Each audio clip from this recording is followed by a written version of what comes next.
네, 18절 말씀 시작. 그분께서는 몸 곧 교회의 머리시니라. 그분께서 시작이시요 죽은 자들로부터 처음 난 자이시니 이것은 그분께서 모든 것에서 으뜸이 되려 하심이라. 아멘. 그분이 누구세요? 예, 예수 그리스도입니다. 예수 그리스도는 몸 곧 교회의 머리시니라 이렇게 말씀하십니다. 에베소서 5장 말씀도 보겠습니다. 에베소서 5장 23절 24절 말씀 보겠습니다. 에베소서 5장 23절 24절 말씀. 23절 제가 읽겠습니다. 이는 남편이 아내의 머리됨이 그리스도께서 교회의 머리 되심과 같기 때문이라. 그분은 그 몸의 구원자시니라. 그러므로 교회가 그리스도께 복종하듯 아내들도 모든 일에서 자기 남편에게 복종할지니라. 예, 아멘. 네. 프린트볼로 돌아와서 A 한번 보시면 각 신약 성경 침례교의 머리는 누구이십니까? 답은 예수 그리스도이십니다. 예, 그리고 두 번째 B 보시면 각 교회는 그 머리 되신 분께 뭘 해야만 해요? 복종해야 합니다. 아멘. 네, 교회는 그리스도께 무조건 복종해야 됩니다. 말이 필요 없어요. 그리스도께서 말씀하시면 무조건 복종하는 게 몸인 교회가 해야 될 그러한 일입니다. 갈라디아서 3장 1절 말씀 보겠습니다. 이제 그리스도께 복종해야 되는데 그럼 어떻게 복종해야 되냐? 예. 갈라디아서 뭐에 복종해야 하느냐? 갈라디아서 3장 1절 말씀 같이 읽겠습니다. 오 어리석도다 갈라디아 사람들아, 예수 그리스도께서 십자가에 못 박히신 것 같이 너희 가운데서 너희 눈앞에 분명하게 제시되었거늘 누가 너희를 깨어 너희가 진리에 순종하지 못하게 하더냐. 이 중요한 말씀은 진리에 순종하는 거예요. 진리에 순종하는 것. 갈라디아서 5장 7절도 보겠습니다. 머리이신 그리스도께 복종해야 되는데 그게 표현되는 게 진리에 순종하는 거다라는 겁니다. 갈라디아서 5장 7절 말씀 같이 읽겠습니다. 너희가 잘 달렸는데 누가 너희를 막아 너희가 진리에 순종하지 못하게 하더냐. 예. 프린트몰로 와서 보시면 C 보시면 갈라디아 3장 또 5장 찾아보시고 교회는 어떤 방법으로 자신의 머리이신 분 그리스도께 복종해야 합니까? 진리의 말씀에 순종함으로 진리의 말씀에 순종한다라는 것입니다. 그냥 말씀대로 교회는 무조건 실행해야 된다라는 거예요. 교회의 머리이신 그리스도께서 주신 진리의 말씀, 이 진리의 성경 말씀 그대로 순종해야 된다라는 겁니다. 그대로 실행을 해야 합니다. 말씀대로. 여기서 주의를 한번 보시면 예수 그리스도는 명목상의 그냥 머리가 아니라는 거예요. 그냥 교회 머리는 예수님이지 그냥 이렇게 하고 지나갈 문제가 아니라는 겁니다. 실제적으로 교회의 머리는 그리스도이십니다. 그리스도와 그분의 법에 복종하지 않는 교회는 상태가 지금 어떤 상태라는 거예요? 통치불능인 상태입니다. 한번 생각해 보세요. 머리가 있는데 머리는 생각하고 판단하고 의견을 제시하고 이렇게 하라고 몸에게 명령을 줍니다. 근데 몸이 안 움직여요. 그럼 이거 뭐예요? 상태가? 머리는 움직이라고 하는데 몸은 안 움직여. 전신마비가 온 거예요. 전신마비가 온 거예요, 이거. 정상적인 상태가 아니라는 겁니다, 지금. 교회의 머리신 그리스도께서 말씀 가운데 하라고 했는데 교회가 그렇게 실행을 안 한다. 또는 다르게 실행한다. 이거 발작이 오는 겁니다, 발작이. 근데 교회는 그렇게 되면 안 된다라는 겁니다. 머리신 그리스도께 무조건 복종해야 된다라는 것입니다. 어떤 교회도 법을 새로 만들어낼 수는 없습니다. 법은 오직 하나의 말씀이에요.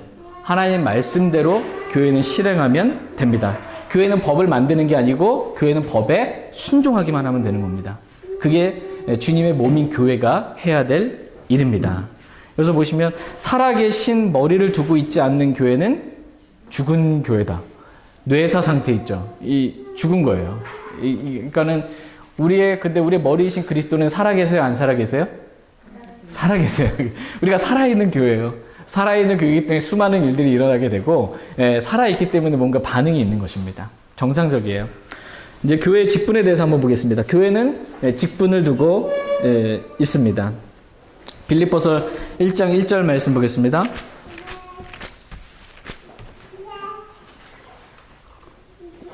빌립보서 1장 1절 말씀 같이 읽겠습니다. 예수 그리스도의 종 바울과 디모데는 빌립보에서 그리스도 예수님 안에 있는 모든 성도들과 또 감독들과 집사들에게 편지하노니. 예. 지금 사도 바울이 지금 빌립보에 있는 교회에게 지금 편지를 하고 있어요. 근데 그 교회를 가리켜서 지금 뭐라고 표현하고 있습니까? 교회 구성원, 성도들과 감독들과 집사들. 교회는, 주님의 몸인 교회는 이렇게 구성되어 있다라는 것입니다. 그래서 22페이지 보시면 그 교회 구성 요소들 1번 21페이지 먼저 보시면 교회의 두 가지 직분은 무엇입니까? 직분 두 가지 뭐예요? 예, 감독과 집사입니다. 감독과 집사. 주의할 점은 감독, 장로, 목사 이 용어는 다 그 신약 성경에서 상호 교환적으로 사용되고 있어요. 그러니까 서로 같은 직분을 의미하고 있는 것입니다. 감독, 장로, 목사가 다 같은 겁니다. 다 같다 이렇게 성경은 얘기하고요. 그러나 우리는 이 목자를 뜻하는 이 목사라는 용어를 사용하는 걸 더 선호해요. 감독, 우리한테 저보고 감독님 그러지 않잖아요. 장로님 이러지 않고 목사님 그러잖아요. 왜 목사를 더 선호하냐면 이게 오용되기 때문에 그래요. 장로님은 장로교에서 오용이 되니까 목사 있고 장로 있고 이렇게 돼서 오용이 되기 때문에, 남용이 되기 때문에 이런 말보다는 우리는 그냥 성경에 에베소서에 기록되어 있거든요. 목사라고, 패스트라고 정확하게 나와 있고 그 용어를 정확하게 저희는 더 사용하고 선호한다라는 것입니다. B번 보시면 디모데전서 3장 1절에서 13절 말씀을 보시면 교회 두 가지 직분의 자격 요건에 대해서 나와 있습니다. 디모데전서 3장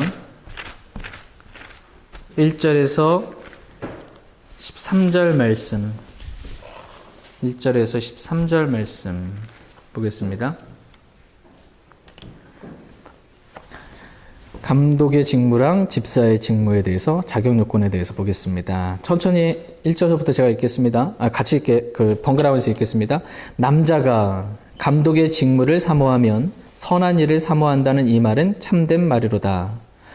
그러므로 감독은 반드시 책망받을 것이 없으며 한 아내의 남편이며 깨어있으며 맑은 정신을 가지고 있으며 행실이 바르며 손님 대적하기를 힘쓰며 가르치는 재능이 있으며 자기를 술에 내주지 아니하며 구타하지 아니하며 더러운 이익을 탐내지 아니하며 오직 인내하며 말다툼하지 아니하며 탐욕을 부리지 아니하며 자기 집을 잘 다스려서 자기 자녀들을 모든 위엄으로 복종시키는 자라야 할 것이며 남자가 자기 집을 다스릴 줄 알지 못하면 어찌 하나님의 교회를 돌볼 수 있으리요.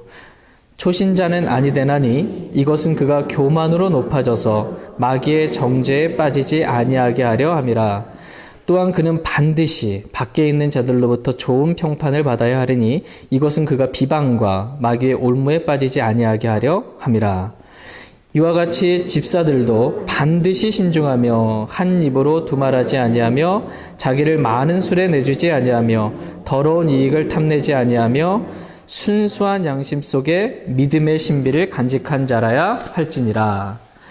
이 사람들도 먼저 시험해보고 그 뒤에 책망받을 것이 없는 것으로 드러나면 그들이 집사의 직무를 수행하게 할지니라. 이와 같이 그들의 아내들도 반드시 신중하며 헐뜯는 자가 되지 아니하며 맑은 정신을 가지고 있으며 모든 일에서 신실한 자라야 할지니라. 집사들은 한 아내의 남편이 되어 자기 자녀들과 자기 집을 잘 다스릴지니라. 집사의 직무를 잘 수행한 사람들은 자기를 위해 좋은 지위를 얻으며 또 그리스도 예수님 안에 있는 믿음에서 큰 담대함을 얻느니라. 아멘.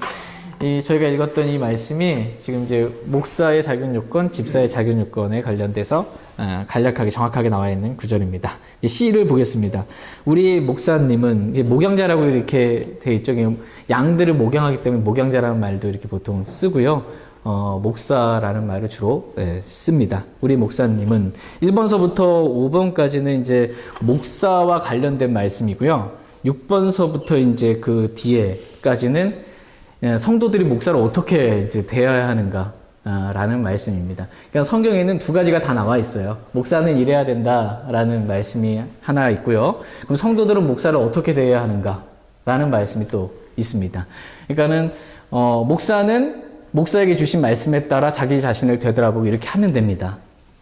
그리고 성도는 성도에게 주신 말씀 있잖아요. 목사를 대할 때는 이렇게 해야 된다. 그 말씀에 따라 성도는 그렇게 하면 됩니다. 그런데 이게 서로가 바뀌어가지고 자기한테 주신 말씀은 안 하고, 이제 성도는 성도에게 주신 말씀대로 하지 않으면서, 목사님 왜 이런데 이 말씀대로 안 하세요? 이렇게 하고, 또 목사는 또 자기를 되돌아보지 못하고, 성도들이 이래야 된다라고 또 이렇게 하게 되면 어려움이 생깁니다. 남편과 아내의 어려움 중에 하나도 그거죠. 늘 남편은 아내에게 주신 모든 일에 복종하라는 말씀을 들이밀고, 아내는 죽기까지 살아가라는 말씀 이렇게 해서 각자에게 주신 말씀 하는데, 어쨌든 각자 자기에게 주신 그 말씀에 따라 순종하면 됩니다. 베드로전서 2장 25절 말씀 보겠습니다. 베드로전서 2장 25절 말씀. 베드로전서 2장 25절 말씀. 진짜 우리의 목자가 누군지 먼저 보겠습니다. 25절 같이 읽겠습니다. 너희가 전에는 기르는 양 같았으나 지금은 너희의 혼의 목자요 감독이신 분에게로 돌아왔느니라. 아멘. 지금은 너희 혼의 목자요 감독이신 분 누구세요? 예수 그리스도. 예수님이 목자라고 불리시고 감독이라고 불리세요. 보시고 베드로전서 5장 4절 말씀 같이 읽겠습니다. 베드로전서 5장 4절 같이 읽겠습니다. 그리하면 목자장께서 나타나실 때 너희가 사라지지 아니하는 영광의 관을 받으리라. 아멘. 프린트물로 돌아와서 1번에 보시면 누가 교회의 목자장이세요? 목자장. 예수님이 예수 그리스도께서 교회의 목자장입니다. 2번 한번 보시면 그 목사, 이 목양자라는 것은 목자를 의미해요. 그러니까 다 목양한다라는 것입니다. 양들을 먹이고 감독하는 일을 하기 때문에 목사라고도 한국말로 표현이 되고 목자라고도 이렇게 표현이 되기도 합니다. 베드로전서 5장 2절 말씀 같이 한번 읽겠습니다. 너희 가운데 있는 하나님의 양떼를 먹이고 감독하되 억지로 하지 말고 자진해서 하며 더러운 이익을 위해 하지 말고 오직 준비된 마음으로 하며. 사도행전 20장 28절도 보겠습니다. 사도행전 20장 28절.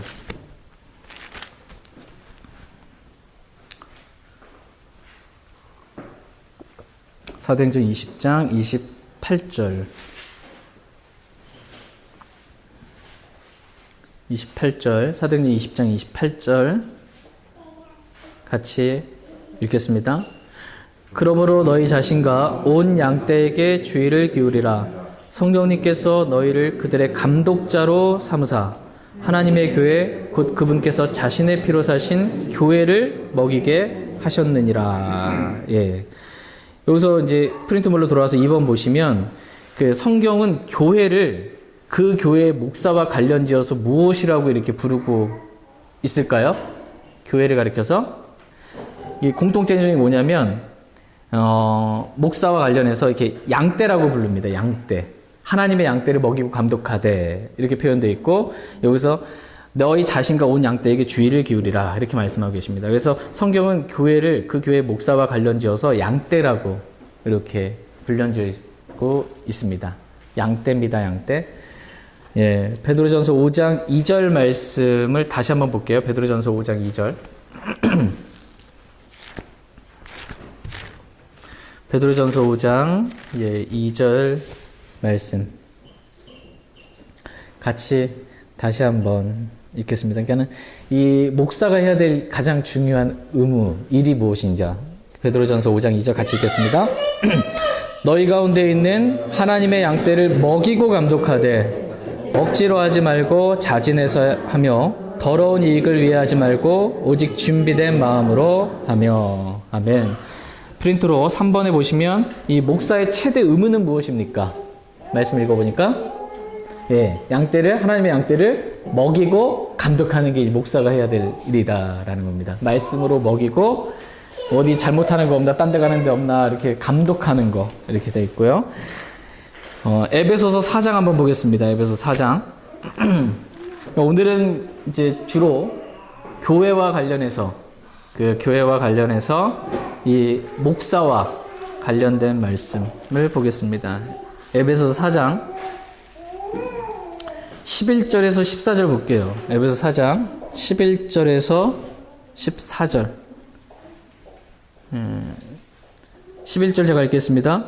그분께서 더러는 사도로, 더러는 대언자로, 더러는 복음 전도자로, 더러는 목사 겸 교사로 주셨으니 이것은 성도들을 완전하게 하고 섬기는 일을 하게 하며 그리스도의 몸을 세우게 하려 하심이라. 마침내 우리가 다 믿음과 하나님의 아들을 아는 것에서 하나가 되어 완전한 사람에 이르고 그리스도의 충만하심의 장성한 분량에까지 이르느니 이것은 우리가 이제부터 더 이상 아이가 되지 아니하여 사람들의 속임수와 몰래 숨어서 속이려 하는 자들이 사용하는 간교한 술수로 말미암아 교리의 모든 바람에 이리저리 흔들려 밀려다니지 아니하고. 프린트물로 와서 보시면 우리가 이 말씀을 읽었는데요. 이 말씀에 따르면 주님께서 우리 교회에 목사님 또 목사님들을 주신 까닭은 무엇입니까? 교회 목사를 주신 까닭은? 아멘. 성도들을 완전하게 하고 섬기는 일을 하게 하며 그리스도의 몸을 세우게 하려고. 그래서 나중에 이제 공통된 믿음으로 하나 돼서 이렇게 장성한 분량에까지 이르는 쪽으로 그렇게 하기 위해서 어쨌든 교회 안에 주님께서는 목사를 두셨다라는 거예요. 교회 안에 목사가 있으면 비성경적이다. 이 말 맞아요? 틀려요? 어떤 분들 부류 가운데서는 교회 안에 목사가 있으면 잘못된 교회다 이렇게 말하는 분들도 있어요. 교회 안에 목사를 하나님이 두셨어요? 안 두셨어요? 두셨어요. 두셨습니다. 11절에 보면 주님께서 그 교회 안에 더러는 목사 겸 교사를 주셨다. 목사를 주셨다 이렇게 말씀하십니다. 그래서 목사와 집사 두 직분이 교회 안에 있습니다. 사도행전 20장 한번 보겠습니다. 사도행전 20장. 목사가 교회 안에서 어떻게 해야 하는가? 사도행전 20장. 사도 바울이 어떻게 했는지를 이제 본받아서 목사도 이렇게 해야 된다라는 것입니다. 사도행전 20장 31절 말씀. 31절 말씀. 같이. 사도행전 20장 31절. 같이 읽겠습니다. 그러므로 깨어서 내가 3년 동안 밤낮 쉬지 않고 눈물로 각 사람을 훈계하던 것을 기억하라. 그러니까 사도 바울이 이렇게 교회를 섬겼는데 이것을 이제 본받아서 목사들도 그렇게 해야 된다라는 것입니다. 그래서 양들을 보호하기 위해서 이렇게 첫 번째 목사는 영적으로 깨어 있어야 합니다. 깨어서 밤낮으로 쉬지 않고 눈물로 각 사람을 뭐 하래요? 훈계하라고 이렇게 말씀하고 계십니다.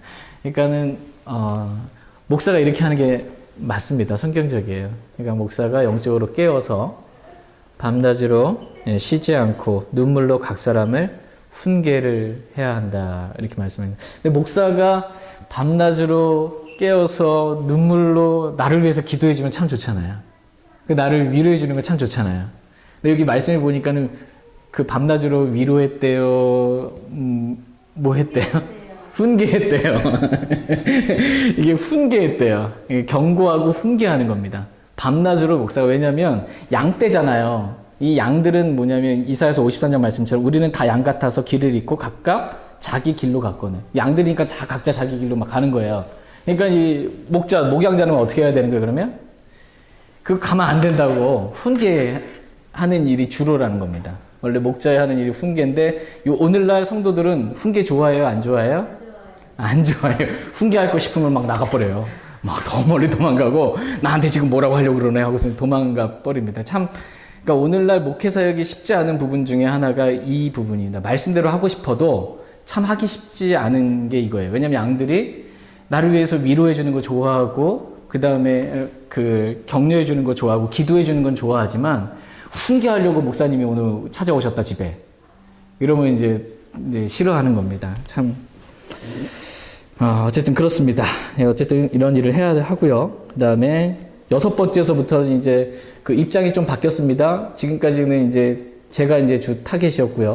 목사는 어때야 되는가. 이제는 성도들이 목사를 어떻게 대해야 하는가. 또 라는 성경적인 진리를 보겠습니다. 히브리서 13장 7절.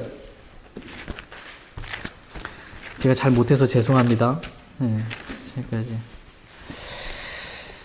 히브리서 13장 7절 말씀 같이 읽겠습니다.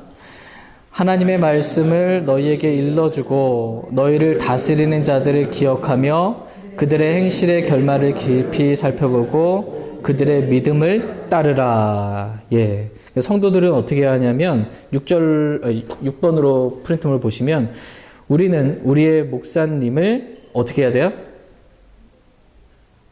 기억하고, 예, 기억하고 어떻게 하래요? 네. 그래서 결론은 따르라라는 것입니다. 그러니까 내 목사가 누군지를 알고 그 다음에 그 믿음을 따르라 이렇게 말씀하고 계십니다. 양들은 그래야 된다. 히브리서 13장 17절에 의하면 7번 보시면 우리는 우리의 목사님들께 히브리서 13장 17절 같이 읽을게요. 13장 17절 시작. 너희를 다스리는 자들에게 순종하고 복종하라. 그들은 마치 자기가 회개 보고할 자인 것 같이 너희 혼을 위해 깨어있나니 그들이 기쁨으로 그것을 하게 하고 근심으로 하게 하지 말라. 그것은 너희에게 유익을 주지 못하느니라. 아멘.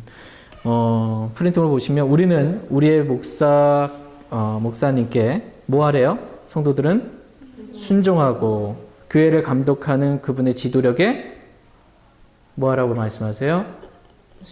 복종하라. 순종하고 복종하라. 이렇게 말씀하시고 그들이 기쁨으로 그 일을 목양하는 일을 하게 하고 근심으로 하게 하지 말라라는 것입니다. 이유는 그게 양들에게 도움이 되지 않기 때문에 그렇게 하라라는 것입니다.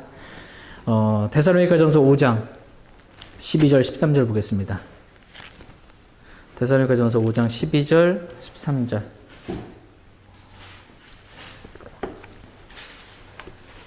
데살로니가전서 5장 12절 13절. 12절 제가 먼저 읽겠습니다.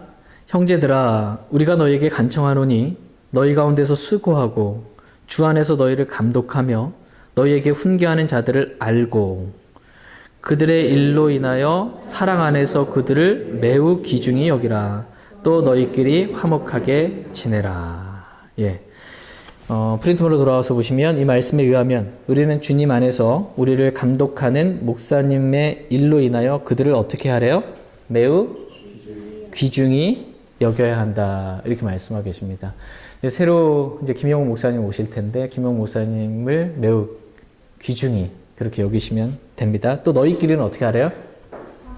화목하라. 싸우지 말고 잘 좀 지내라는 겁니다. 이렇게. 자, 이제 23페이지 보겠습니다. 우리는 우리의 목사님을 어떻게 불러야 할까요? 목사님 어떻게 불러야 돼요? 목사님 그냥 이렇게 하면 네, 그러니까 목사님을 이렇게 일반 그 제독교회, 니골라당과 니골라 이 교리와 니골라 행위를 하고 있는 이런 교회처럼 목사님 마치 막 이렇게 너 하지 말고 또 이제 무슨 목사가 막 이러면서 비방하고 경멸하지도 말라는 겁니다. 그냥 성경에 기록된 대로 목사는 목사님으로 마땅히 이 말씀에 의하면 귀중히 여기면서 존경하면서 그렇게 목사를 대하고 부르면 된다라는 것입니다.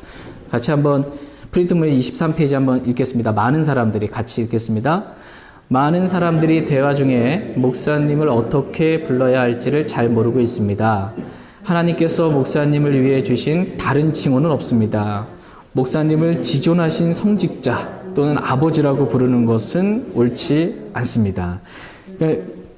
예, 여기까지만 보시면 미국에서 이제 주로 목사님을 부를 때 이 레버랜드라고 이렇게 많이들 호칭을 불러요. 레버랜드, 지존하신 뭐 이렇게 표현하는데 이것은 시편 101편 9절에 따르면 예수님의 이름 가운데 하나예요. 예수님이 부를 때 지존하신 분이시다. 이렇게 부르거든요. 그러니까 목사를 레버랜드라고 이렇게 부르면 안 되는 거예요. 너무 높인다고 이렇게 하지 말라라는 겁니다. 또 아버지라고 목사를 부르면 돼요, 안 돼요? 안 됩니다. 오늘 설교가 했던 것처럼 아버지는 한 분 하나님 외에는 없어요. 아버지라 부르면 안 돼요. 제 제가 예전에 다녔던 교회에 그 목사님이 계신데 그 목사님이 이제 그 작년에 제가 한국 갔다 왔을 때 이제 부모님부터 설교 말씀 가운데 하나를 목사님이 그러셨다라고 하면서 얘기해 주는데 여러분의 아버지가 세 분이 계시다고. 목사가 강단에서 그랬대요. 설교 시간에. 아버지가 세 분이 있다고. 여러분을 낳아주신 아버지, 하나님 아버지, 내가 네 아버지다. 목사가 아버지다. 내가 진짜 완전히 진짜 이거 완전히 거짓입니다. 완전히. 로마 카톨릭은 그거 하고 있는 거고요. 로마 카톨릭에서 나왔다고 하는 이제 수많은 제독교회들이 그거 하고 있는 거예요. 이거 말이 안 되는 겁니다. 절대로 그럴 수가 없습니다. 완전히 비성경적이에요. 프린트를 다시 한번 보시면 같이 그렇지만 여기서부터 같이 읽겠습니다. 그렇지만 우리는 아이들에게 부모님, 선생님, 경찰관 등과 같은 어떤 지위와 권위를 가진 이들에게 존경심을 담아 부르고 이름을 마구 부르지 않도록 가르칩니다. 마찬가지로 하나님께서 당신의 교회에서 당신 위에 두신 목사님께도 동일한 존경심을 보이는 것이 좋습니다. 위험 있는 자들을 경멸하지 말아야 한다라고 성경은 말씀하십니다. 예. 유다서 8절 한번 볼게요. 유다서. 네. 목사는 모든 위험으로 자기 자녀들을 잘 다스려야 된다고 그랬잖아요. 목사는 위험이 있는 자들이고요. 유다서 8절 보겠습니다. 네. 아멘. 네. 유다서 8절 같이 읽겠습니다. 또 그와 마찬가지로 이 추악한 꿈꾸는 자들도 육체를 더럽히고 통치권을 멸시하며 위험 있는 자들을 비방하는도다. 그러니까 위험 있는 자를 지금 비방하는데 지금 잘못됐다라고 지금 얘기하는 겁니다. 베드로후서 2장 10절 말씀도 보겠습니다. 베드로후서 2장 10절 말씀. 그러니까 성도들이 목사를 어떻게 대해야 하는가라는 거예요. 막 지존하신 이렇게 너무 높여도 안 되고 막 비방하고 경멸해도 안 된다는 것입니다. 베드로서 2장 10절 말씀 같이 읽겠습니다. 특별히 부정한 정욕에 빠져 육체를 따라 걸으며 행정권을 멸시하는 자들을 아시느니라. 그들은 염치가 없고 자기 뜻대로 행하며 두려운 줄도 모르고 위험 있는 자들을 비방하거니와. 목사를 대할 때 막 멸시하고 비방하고 이렇게 하지 말라라는 것입니다. 프린트물로 그 밑에 부분을 보시면 당신과 당신의 목사님 이 부분을 같이 한번 읽겠습니다. 시작. 당신의 목사님께 신뢰와 사랑과 격려를 보여주고 그를 위해 끊임없이 기도해 주십시오. 그와 함께하는 동역자가 되십시오. 당신이 어려울 때 그에게 찾아가고 필요할 때 그에게 도움을 요청하십시오. 그는 하나님의 말씀을 가지고 당신을 상담하면서 당신에게 도움을 줄 수 있는 가장 좋은 분입니다. 절대로 그를 당신의 우상으로 삼지 마십시오. 당신의 눈을 주님께로 고정시키시고 그를 혹독하게 비방하거나 그를 대항하고자 파당을 지어 음모를 계획하는 일에 가담하지 마십시오. 예. 그러니까 목사를 위해 끊임없이 기도해 주라는 것입니다. 목사를 신뢰하고 사랑하고 격려해 주고 그 다음에 목사와 함께 동역자가 이렇게 되어주라라는 것입니다. 예. 그러면서도 목사를 우상처럼 그렇게 여기지 말라는 겁니다.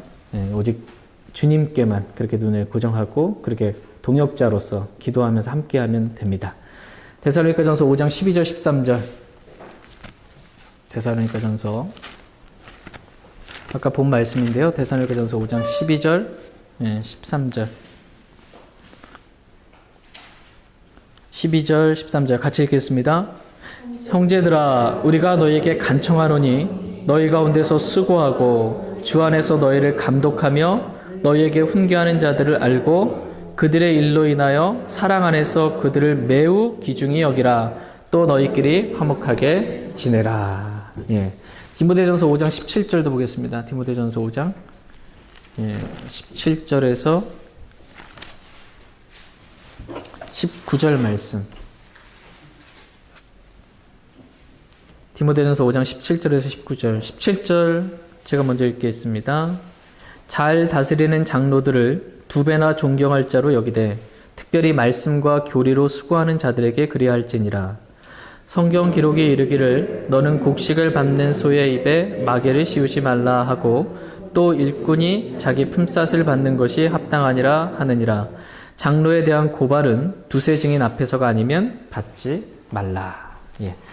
프린트물로 돌아와서 보시면 당신은 목사님의 아내에게도 존중과 감사의 태도를 가져야 합니다.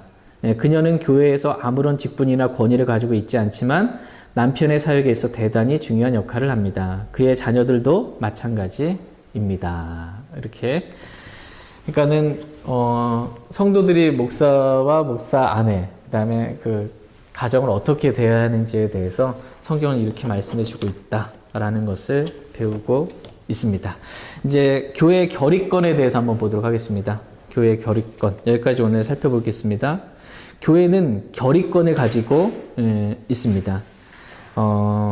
참된 신약 성경 침례 교회는 결코 법을 만들지 않습니다. 교회는 단지 말씀에 제시된 주님의 명령을 따를 뿐입니다. 그러나 때때로 교회가 이 원리에 부합하는 결의를, 뭔가 결정을 해야 할 그럴 때가 있습니다.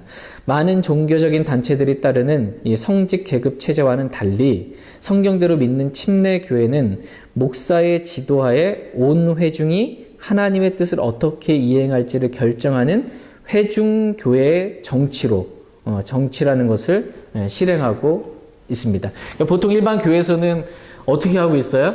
집사를 세우든 교회에 어떤 일을 하든 목사가 그냥 딱 정하고 그냥 따라와라. 그냥 이거잖아요. 근데 우리는 그렇게 안 한다라는 거예요.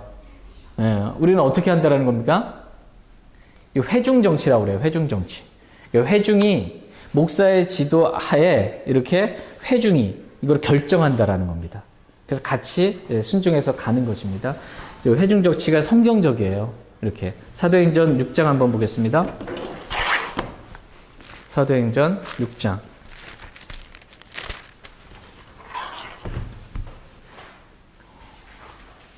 제가 독재할까요? 회중 정치할까요? 네.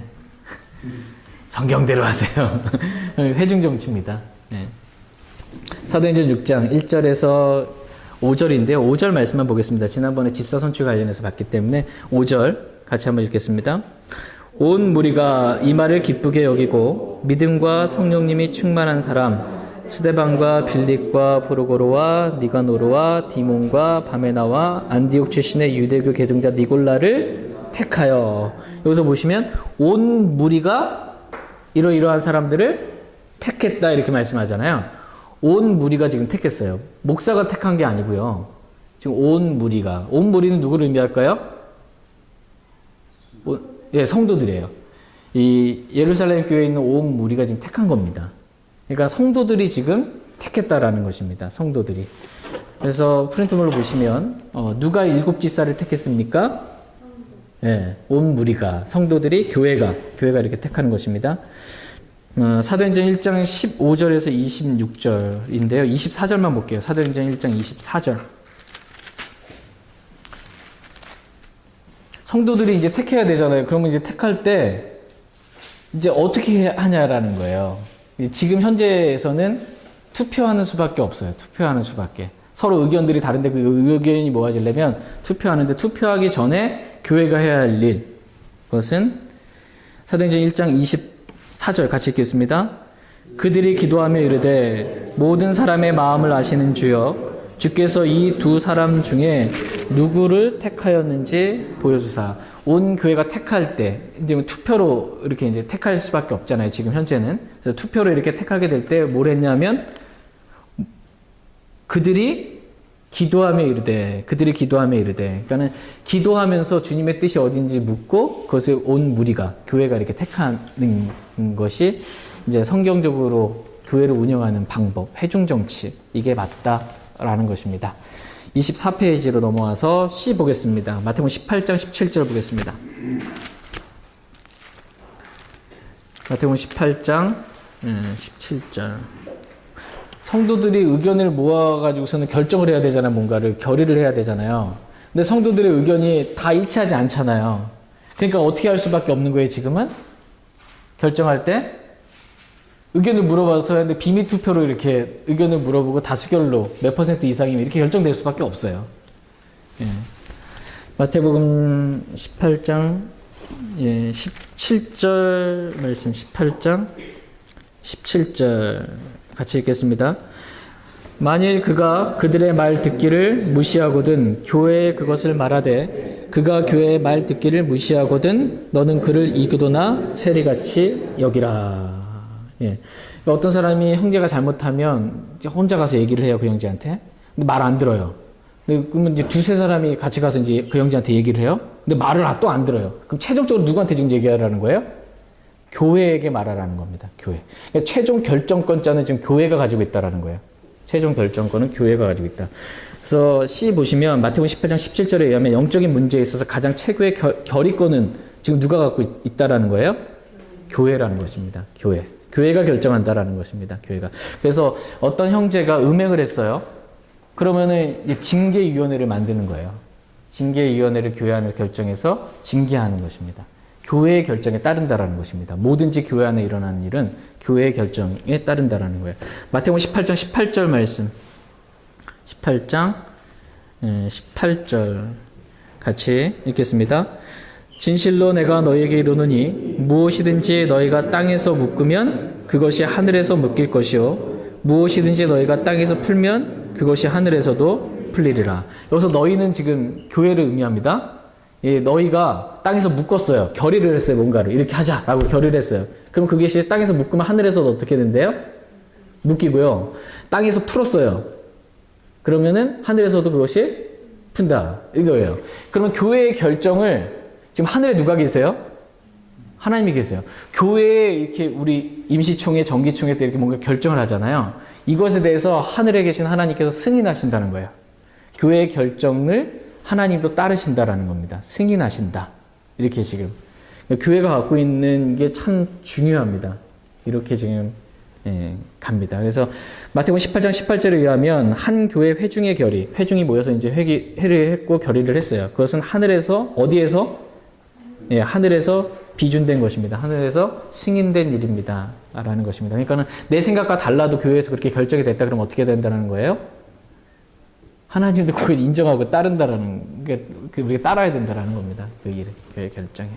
그러니까 잘 교회가 하나님의 말씀에 따라 올바르게 결정될 수 있도록 기도하면서 그렇게 결정을 이져야 됩니다. 교회 가운데 그러니까 육신적인 성도들이 많아가지고 육신으로 막 하면 안 돼요. 주의해야 될 부분입니다. 그래서 무조건 다수결이 다 맞다라고는 할 수는 없어요. 육신적인 성도들이 다 떼거지로 이렇게 하게 되면은 말씀과 다르게 가니까 영적으로 잘 분별하면서 해야 될 필요가 있습니다. 여기까지 오늘 말씀을 살펴보겠습니다. 총 정리하면서 마지막으로 살펴보고 싶은 말씀 에베소 5장 30절입니다. 에베소 5장 30절 말씀 읽고 마치겠습니다. 이번 주 수요 기도회 때 봤던 말씀인데요. 에베소 5장 30절.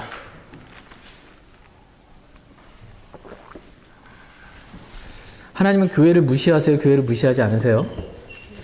교회 절대로 무시하지 않습니다. 에베소 5장 30절 같이 읽겠습니다. 우리는 그분의 몸과 그분의 살과 그분의 뼈들에 속한 지체들이니라. 예. 교회의 머리는 누구세요? 교회의 머리는 예수 그리스도. 예, 교회의 머리는 예수 그리스도 하나님이니까 뭐. 그런데 교회의 머리는 예수 그리스도세요. 근데 예수 그리스도는 지금 어디 계세요? 하늘에 계세요. 그죠? 교회 머리는 하늘에 있어요. 머리는 하늘에 있는데 교회는 그분의 몸이에요. 몸은 어디에 있어요, 지금? 땅에 있어요. 머리는 하늘에 있고 몸은 지금 땅에 있어요. 그럼 머리이신 그리스도께서 이 땅에서 뭔가 일을 하고 싶으시면 어떻게 일을 해야 돼요? 몸을 움직여서 일을 해야 되잖아요. 교회를 통해서 일하실 수밖에 없어요. 교회를 통해서 하나님이 일하시는 분이세요. 교회를 통해서 하나님께서 일하세요. 근데 이 교회가 주님의 몸이잖아요. 그러니까는 수요일 날도 한번 여쭤봤는데 누가 제 몸을 때렸어요. 그럼 누굴 때린 거예요? 저 때린 거예요. 누가 제 악수하자고 그래서 손을 악수 쫙 잡아서 내 팔을 꺾어 버렸어요. 그러면은 누구를 지금 해를 끼친 거예요? 저를 지금 해를 끼친 거잖아요. 사울이라는 사람이 예루살렘 교회를 박해했어요. 근데 예수님께서 뭐라고 말씀하셨어요? 사울아 사울아 어찌하여 너는 나를 핍박하느냐 이렇게 말씀하셨어요. 예루살렘 교회를 핍박한 것을 가리켜서 주님 자신을 핍박했다라고 지금 이렇게 말씀을 하시는 겁니다. 교회는 주님의 몸이에요. 함부로 대하면 안 됩니다. 교회는 함부로 대하고 비방할 수 없고요. 그다음에 이 교회를 구성하고 있는 형제 자매들 있잖아요.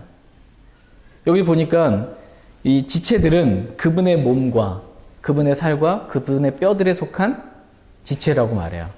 이 지체에 대해서 뭐라고 말하면 이 누구를 지금 이 지체를 비방하면 누구를 지금 비방하는 게 되는 거예요? 예수 그리스도를 비방하는 거예요. 이게 형제들에게 죄를 짓는 게 그리스도께 죄를 지었는데 이렇게 말씀하고 계세요. 그러니까는 서로 지체를 대할 때 함부로 대하면 안 되고요. 교회를 대할 때 함부로 대하면 안 됩니다. 주님 자신입니다. 네, 제가 기도하고 오늘 성경 공부 마치겠습니다.